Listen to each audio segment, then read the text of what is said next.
ದಕ್ಷಿಣ railway Palghat ವಿಭಾಗೀಯ ಪ್ರಾದೇಶಿಕ ವ್ಯವಸ್ಥಾಪಕ ಮಧುಕರ್ ಅವರು ಮಂಗಳೂರು ಸೆಂಟ್ರಲ್ ರೈಲು ನಿಲ್ದಾಣಕ್ಕೆ ಭೇಟಿ ನೀಡಿದರು.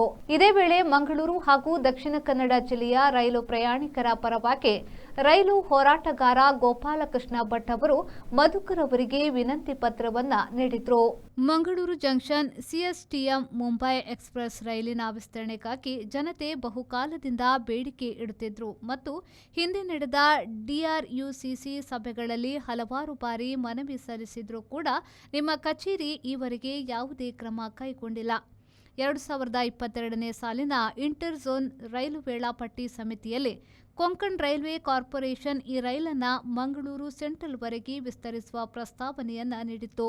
ಆದರೂ ನಿಮ್ಮ ಡಿವಿಷನ್ ಇದನ್ನು ಪರಿಗಣಿಸದಿದ್ದುದು ಈ ಪ್ರದೇಶದ ಸಾರ್ವಜನಿಕರಲ್ಲಿ ತೀವ್ರ ನಿರಾಸೆ ಉಂಟಾಗಿದೆ. ಆದ್ದರಿಂದ ಮೇಲ್ಕಂಡ ರೈಲನ್ನು ಮಂಗಳೂರು ಸೆಂಟ್ರಲ್ ವರೆಗೆ ವಿಸ್ತರಿಸುವ ಕೊಂಕಣ್ ರೈಲ್ವೆ ಪ್ರಸ್ತಾವನೆಯನ್ನ ಅನುಮೋದಿಸುವಂತೆ ವಿನಂತಿಸಿದರು. ಮಂಗಳೂರು ಸೆಂಟ್ರಲ್ ಪ್ಲಾಟ್ಫಾರಂ ಸಂಖ್ಯೆ 4/5ರಲ್ಲಿ ಇನ್ನೊಂದು ಪ್ರೀಪೇಯ್ಡ್ ಆಟೋ ಕೌಂಟರ್ ಒದಗಿಸಬೇಕು.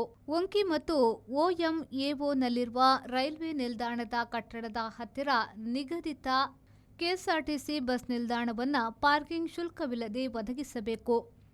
ಬಂದರ್ ಗೂಡ್ ಶೆಡ್ ಪ್ರದೇಶವನ್ನು ಕೋಚ್ ಮೈಂಟೆನೆನ್ಸ್ ಡಿಪೋ ಆಗಿ ಅಭಿವೃದ್ಧಿಪಡಿಸಬೇಕು. ಮಂಗಳೂರು ಸೆಂಟ್ರಲ್ ರೈಲ್ವೆ ನಿಲ್ದಾಣದಲ್ಲಿ ಪ್ರಸ್ತುತ ಇರುವ ಫುಟ್ ಓವರ್ ಬ್ರಿಡ್ಜ್ ಅನ್ನು ಪ್ಲಾಟ್ಫಾರ್ಮ್ 1ರಿಂದ ಪ್ಲಾಟ್ಫಾರ್ಮ್ 4/5ರವರೆಗೆ ವಿಸ್ತರಿಸಿ ಅತ್ತಾವರ ಕಡೆಗೆ ಮೆಸ್ಕಾಂ ಕಚೇರಿ ಬಳಿ ಇರುವ ರೈಲ್ವೆ ಆಸ್ತಿಯ ಗಡಿಭಾಗದ ಬಳಿ ಸೇರುವಂತೆ ಮಾಡಬೇಕು. ಇದರಿಂದ ಸಾರ್ವಜನಿಕರು ಪೂರ್ವ ದಿಕ್ಕಿನಿಂದ ನಿಲ್ದಾಣವನ್ನು ಪ್ರವೇಶಿಸಲು ಸಾಧ್ಯವಾಗುತ್ತದೆ ಮತ್ತು ಈಗಿರುವ ಪ್ರವೇಶ ದ್ವಾರದಲ್ಲಿ ಇರುವ ಗೊಂದಲ ನಿವಾರಣೆಯಾಗುತ್ತದೆ.